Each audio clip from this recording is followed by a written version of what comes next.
Hi, my name is Mark Anthony Dubois Jr. I was born July 4th, 1986. I want to say thank you for tuning in, because today I'm talking about something. I just keep having these very interesting experiences in my life. Because I keep running these races that I say to myself, that last one was hard, but every one I do, it's harder and harder every time. I believe it's because I'm realizing something very interesting about running. It's all you. There's no team. We did have like these little relay things back when I was little. They still have it in the Olympics. But if you're hoping to make it to the Olympics because of the team, that's not, I don't know. To me, that's not the concept of running. Running is an individual thing that it's all you. And it shows based on the performance that you do, what you're doing. It shows how you're eating. It shows how you're working out. It shows how you're running. It shows how you're sleeping. It shows how you're doing everything. You can't put the blame anywhere else. It's all you. You can't say, oh, that person made me run slow. That could trip you up and make you stumble a little bit, but it's not them that caused the problems with, I would say, the progressions that you're looking for. Everything is on you. You can't blame, you can't point, you can't pick and choose why, and this happened and that happened. You can't even blame the shoes. You can't blame nothing but only just your own self, because you bought the shoes. You bought the outfit. You bought the headphones. You bought the phone that you're holding. You bought it all. Now, if somebody gave it to you, well, it's still you. You using it. You have it. It's a sport all about the power of who you are as an individual. And nobody can help you become better. Someone could coach you, but you have to put in all of the work. It's an interesting thing that I really enjoy, especially so today I ran this half marathon. I ran a little bit slower, on my mind, a lot of bit slower than what I ran last year. But the one thing that I always start every race with is knowing that I got to finish this, because that was my biggest hiccup this time. And that's what in reality made me run slower, because I was nervous if I was even going to be able to finish it or not. I was like, I don't know if I'm going to make it.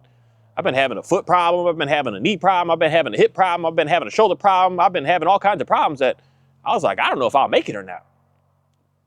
I don't know if I'm going to be able to finish this. And no one can help me finish it. Only I can do it on my own. After the first mile, realizing you still got these long races are challenging. Knowing you still got 12 to go. The only thing that can carry you to that finish line is your own self. And that's the thing that I just realized about why, me personally, I like the dog. Because I made a video that I was thinking of posting, but I was like, I'm not gonna put that out there. But it comes down to the concept of, can one person raise a dog to be a really nice dog? And straight up, in my opinion, basically my conclusion of that video is, I believe that a dog does better when it has just one solid caretaker. Other people can be around to do extra stuff, but it needs to have one person that dedicates their life to that dog and show that dog what it is that you're looking for.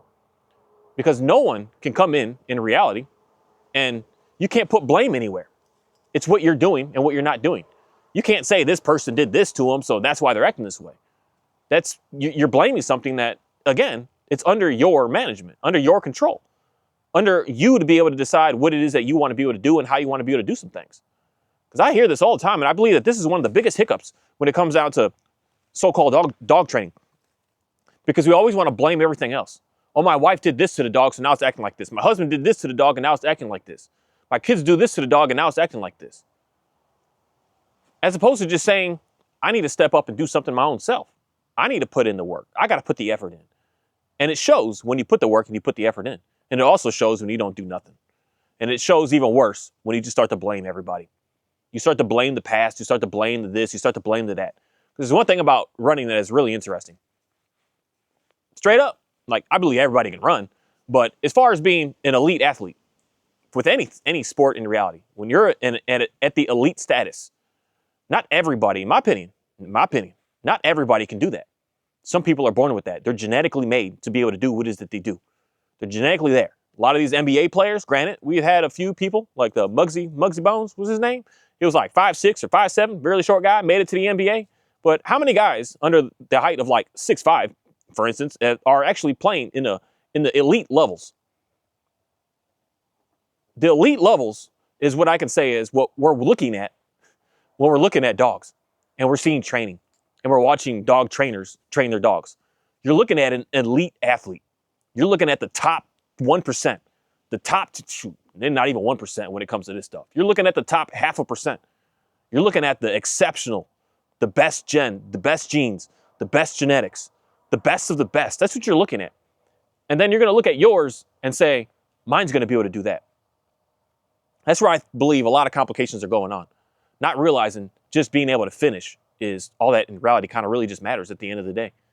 Being able to finish, put in the work every single day, not giving up, not quitting, just continuously keep on working at it over and over. And oh, you tired? You just, because this is what I say every race that I run. I'm waiting for the first time I get tired because that's when it starts. And today, the way I look at it, because I just keep, man, I'm digging deep with just pushing myself to realize, like, how far can I really go? How tired are you? Is it just a mindset where you just say, oh, I'm tired, I want to quit now? And as opposed to your body actually stating that it's done. So that's why every race, I don't practice and I guess run my dogs to the point of like wanting to literally pass out at the end of the race. Like literally just run, not even like pass out in the middle of the race. You're running and you done because your body said, I can't go no more.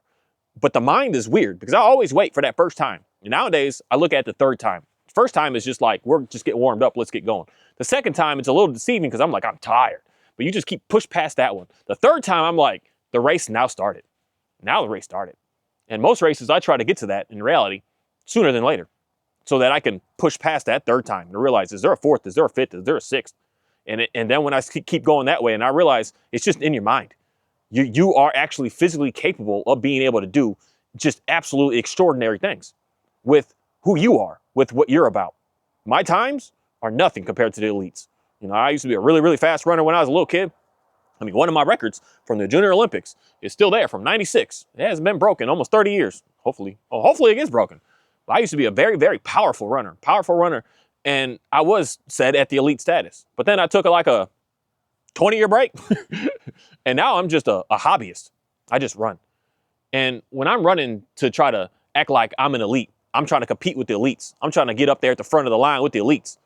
I realize I'm headed for absolute failure in reality, as opposed to just realizing and recognizing what I'm capable of and what around me is capable of. And then I just work at that. And I continuously keep on working at that. And then I see an extreme amount of success from that. Not worried about what's going, man, every video, everybody be calling me when I'm making these videos.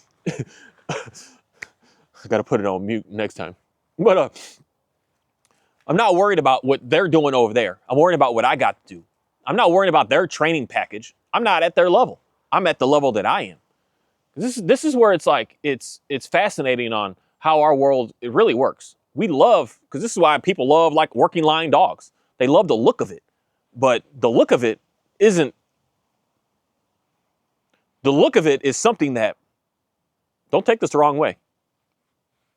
It may be hard to hear for some, but for most people, if you can still listen to me at 8.5 minutes, you understand what I'm saying.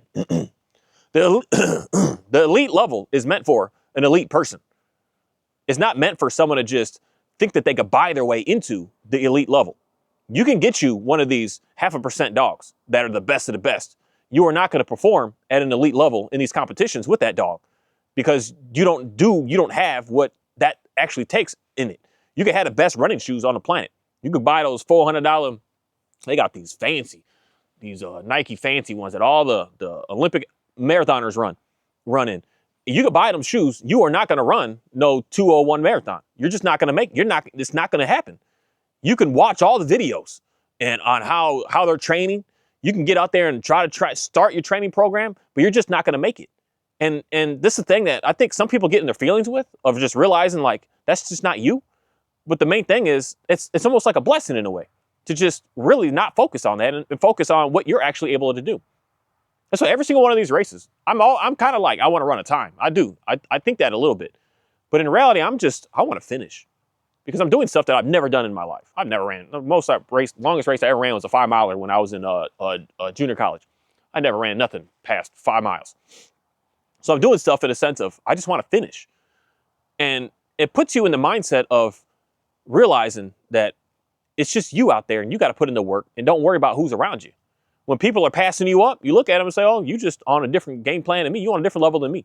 When you passing other people up, you ain't better than them. You just may be better at that one specific, that one race. Like people was passing me up today. That last year, I was passing them up.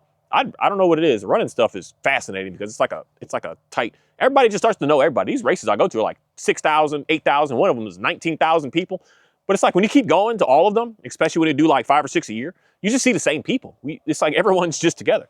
So one run, you're way ahead of dude. Next run, he's way ahead of you. And you're just like, man, what's going on here? You're just constantly going back and forth. And it doesn't mean that they're better than you. It just means that you are where you are at. You had the run that you had. You have the dog that you have. You have the everything behind it that you have. But we're sitting here looking at something, trying to compare. And then the worst thing happens is when you try to put extra pressure on yourself to like make it perform better because you see what they're doing over there. You see that they got it faster, so you're like, you start to put extra pressure. You start to get extra stressed about why isn't mine looking like that? Why isn't mine doing this? Why am I not getting faster? Why is my dog not walking with me the way theirs are? We both started in the same group class. Like, why is theirs excelling? There's questions that I think is destroying not only just folks with dogs, but just a lot of pretty much everything. Why did they get that car? We got the same job. How did they get that car? How did they get that house? You don't know what's going on. You don't know the whole scenario. You don't know the whole situation. You only know what's going on with you. You only know what you're capable of doing. You only know what you're willing to even deal with at the end of the day. Some people, they put all this pressure on. They want that to look a certain way, but everything else is an absolute mess. Where for you, it's just something that you enjoy doing and you just like it.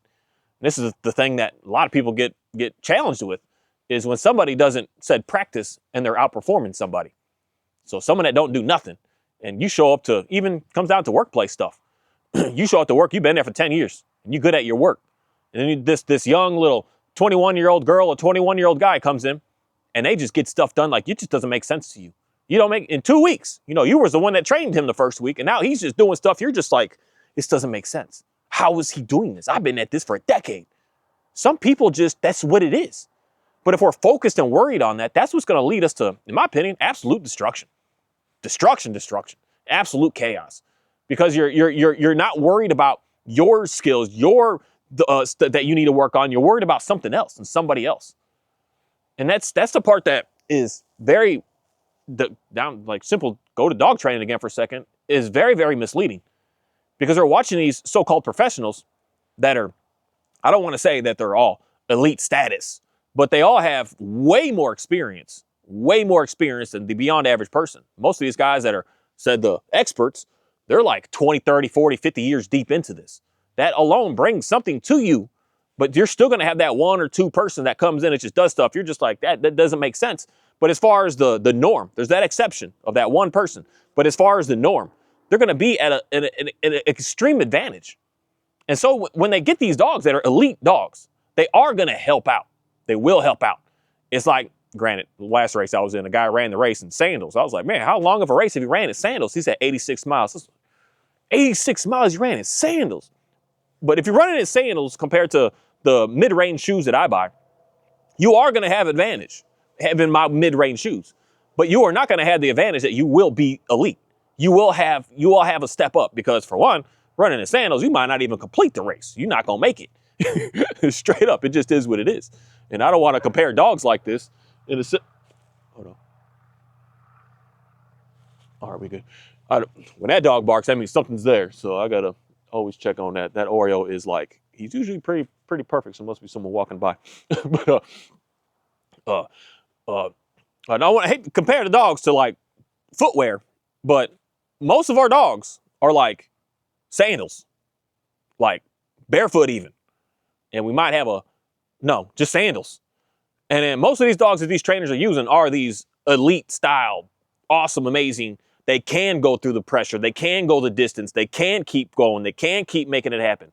Where your sandals is going to break down. Once that little leather thing on your toe breaks, it's like you're done.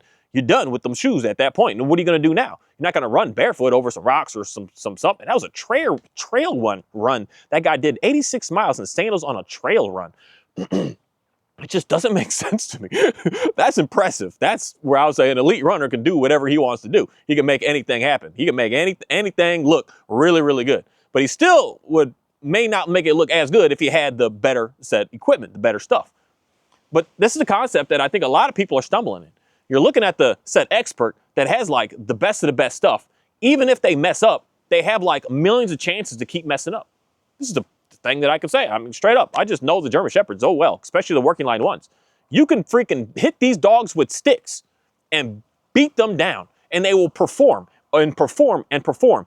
You can put a double, some of these guys put triple box e-collars on these dogs, and you could just blast them at 100 on all three. And the dog would just, you could do it over and over and over and over, and the dog keeps going. It just keeps pushing through like this. I don't care, buddy. This ain't nothing. You better come at me with something. Because some of these dogs, the e-collars don't even work because they're so tough. So it doesn't come down to using that in a sense of like training. That's just your later on because the dog already knows what it knows, because you're not going to say correct that dog, punish that dog with that piece of equipment. It's just not going to work. Same with the prong collar. A lot of these dogs, those pieces of equipment are almost pointless.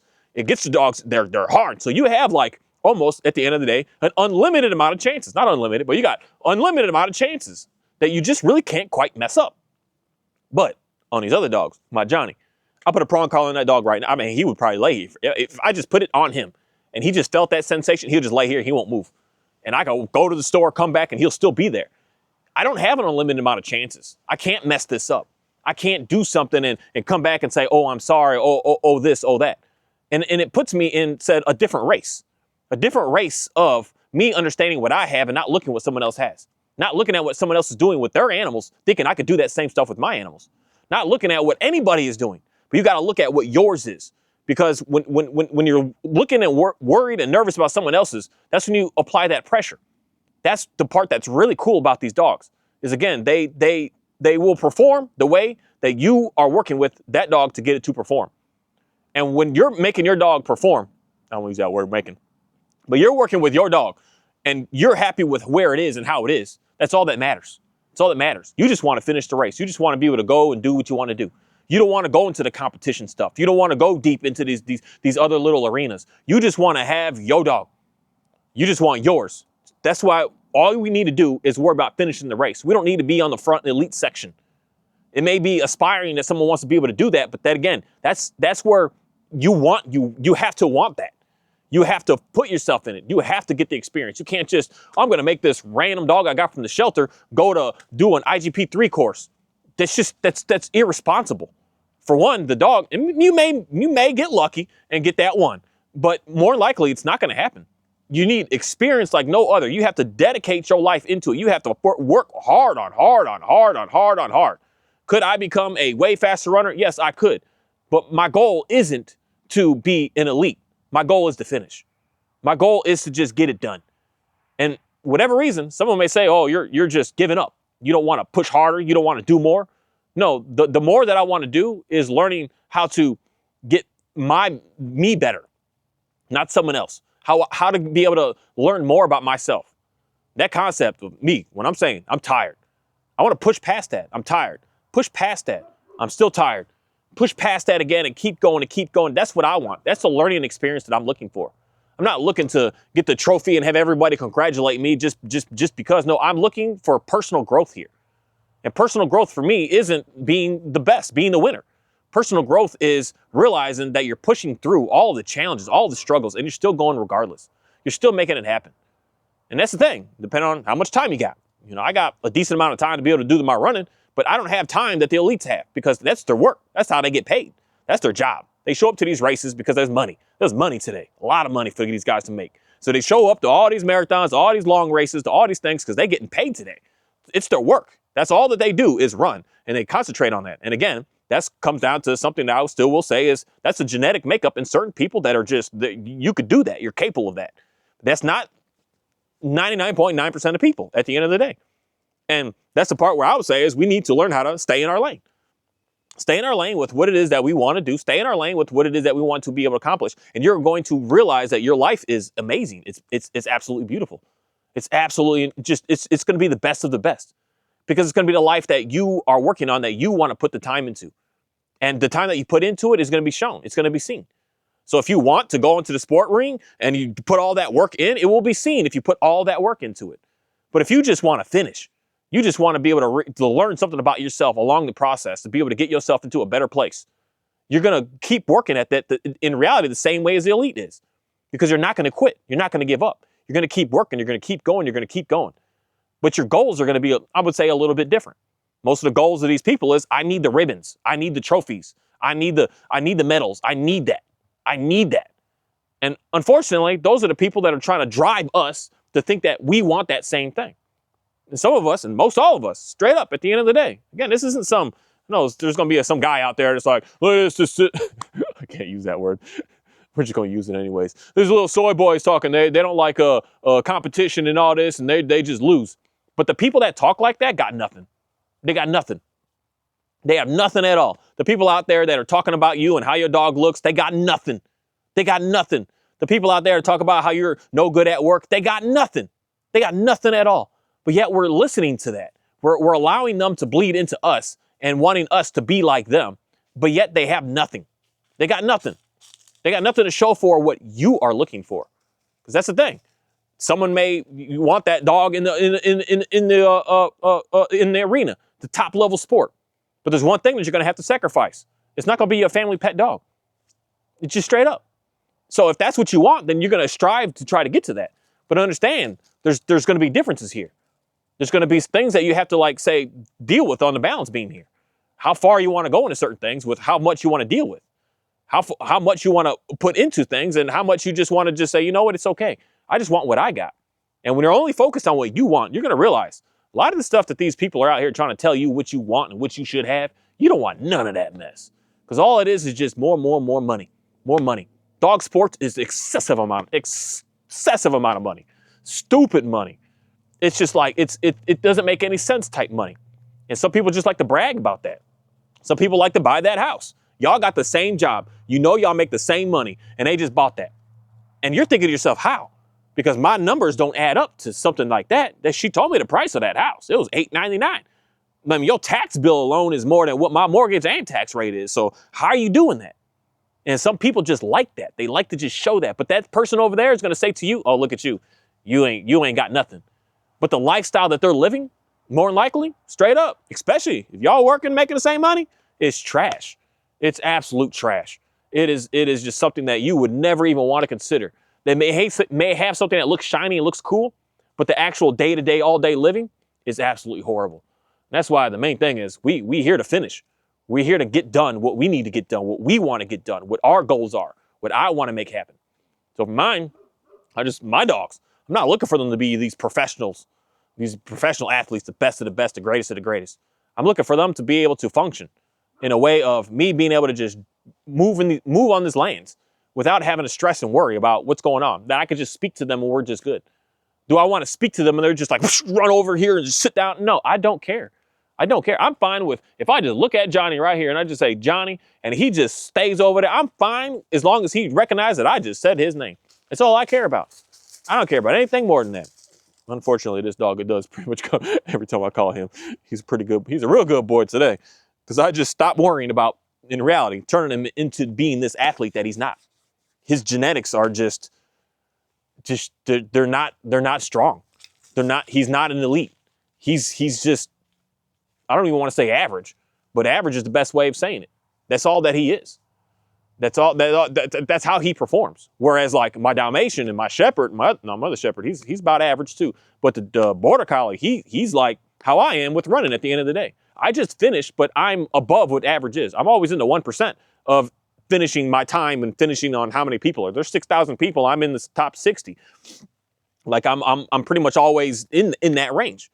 But my goal isn't to be 1%. My goal is to just finish.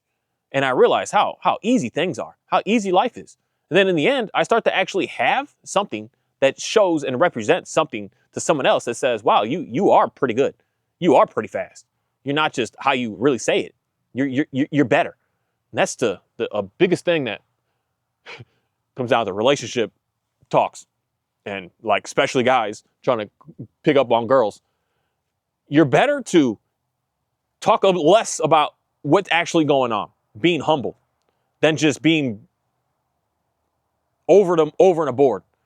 I'm the best at this, I'm the fastest at this, I outperform everyone at work. When you come in and introduce yourself like that, you're leaving yourself for just absolutely no air. And someone's going to find error in that. And that's what humility is all about. Humble yourself. Slow down. And when you do humble yourself, you're going to realize that your stuff is looking way better than what someone would say is what average is.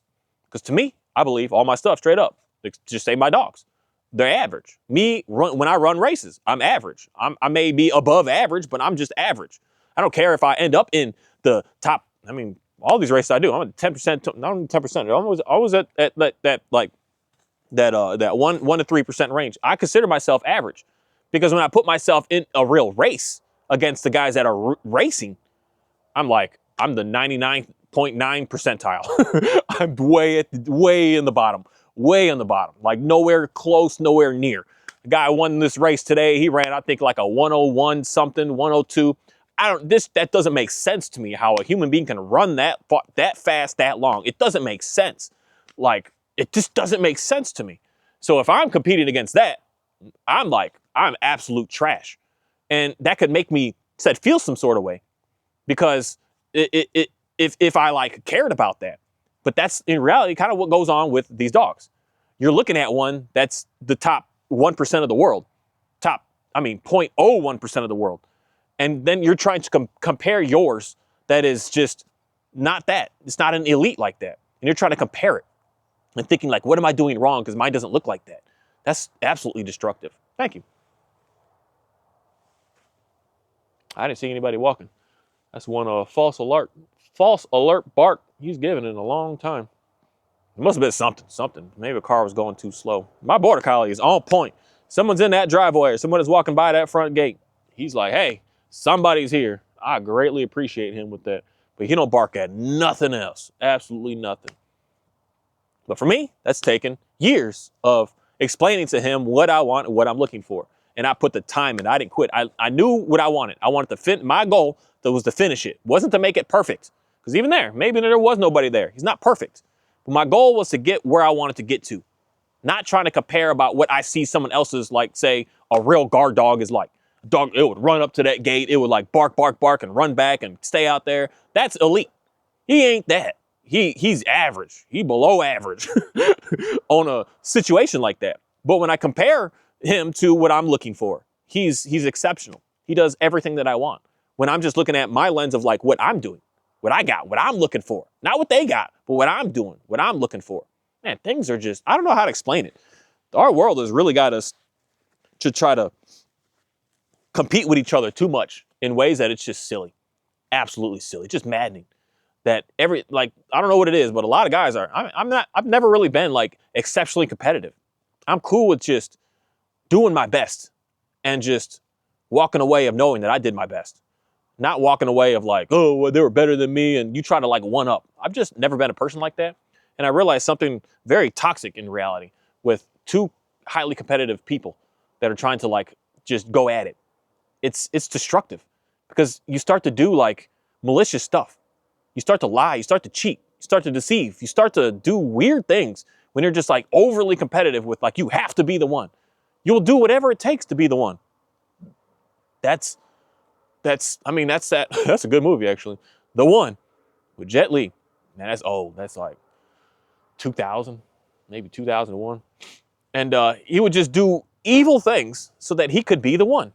And that's, in reality, a representation of what society really is. When you start to get too competitive, you're I got to be the best of the best. You will trip the person next to you. You will take somebody's life so that they can't be there at work tomorrow to get that promotion that you knew they were getting, but you're nope, I got to do this. You go cut someone's brake lines, do some savageness. That's what people do. People go absolutely insane when they are just too competitive. And then they're always on this I'm the best, I'm the better, I'm the better, I'm the this. And then you see their stuff and you're just your stuff is average. But they have to bloat it up. They got to just blow it up. They got to just really make it be something so special. And it's just, that's the lies. That's so deceitful. As opposed to just being humble and just saying, I'm just regular. It is what it is. And you'll realize that your stuff, just being regular and being average, is going to be way better than what someone else in reality would say is average. It's an interesting setup how that works. It really is. I don't know I don't know why it even happens that way. But the more that you just work on your own and don't worry about someone else, the more that you're even competitive with your own self, not with something else, somebody else, the more results you're going to actually see. But when you're worried about like, oh, there's like that, you're struggling. That's why I really like dogs, because it's all about what I'm doing and understanding who that animal is, for one. If I got myself a well purpose-bred dog to do something, so me running with my Dalmatian, she's a purpose-bred, she loves to run, she loves to chase. She's going to outperform every dog on this property. I thought Oriole's fast. I never seen a dog run faster than him. But she plows through him like it's nothing. I set the lure course up out here, and I'm not joking. She's almost like twice as fast as what that dog is. This dog I have to put a little tracker on her, but I'm pretty sure this dog can approach like 38, 37, 36 miles an hour. She is fast. It's like creepy to see how fast she is. But then you see Johnny, he's just moseying along, moving along, just doing what it is that he's doing. He's nowhere near as fast. So it would be for me to look at my Johnny and say, I want you to be able to perform and be like that. That's where most people are struggling, because we're looking at said trainers that are like promoting and showing that like that dog that is just so perfect at its obedience, because that's what it does. That's what it's been breeding to do for the past 125 years. And you're going to take your Pyrenees, my goodness, that's even a perfect dog to do that with. But even Dalmatian, they're not obedience type dogs, and try to get it to do this perfect routine. You got to understand what you're working with and stop worrying about what's going on over there, but worry about and put goals and put things together with your stuff. What are you looking for? You want to be that elite with that animal? You're going to be fighting every day. You're going to be fighting every day, or you just want to be able to finish and learn more about yourself along the way. Something that I would really want a lot of people to just think about.